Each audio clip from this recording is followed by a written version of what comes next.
آپ کے رشتے کے لیے رکاوٹ آ رہی ہے، بندش ہے، کچھ بھی ہے، یہ دعا میں بتا رہا ہوں، یہ عمل نہیں ہے، دعا ہے، یہ وظیفہ ہے۔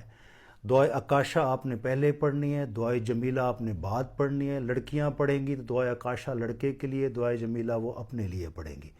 لڑکا پڑھے گا تو دعائے جمیلہ پہلے پڑھے گا، دعائے اکاشا بعد میں پڑھے گا۔ روزانہ رات کو 11 مرتبہ اس کو پڑھنا ہے، دعائے اکاشا اور دعائے جمیلہ کو ملا کے۔ 14 دن یہ وظیفہ کرنا ہے۔ 7 دن کے بعد ہی آپ کو خواب آنا شروع ہو جائے گا، کئیوں کو پہلے آنا شروع ہو جائے گا۔ کوئی بندش ہے، کوئی رکاوٹ ہے تو آپ کو خواب میں آپ دیکھ لیں گے۔ اور اگر اس کے ساتھ بھی مسئلہ حل 14 دن میں نہیں ہوتا تو 2-3 دن کا وقفہ کر کے آپ 7 دن دوبارہ شروع کر لیں، دعائے کاشا اور دعائے جمیلہ کے ساتھ دعائے معصورہ پڑھ لیں۔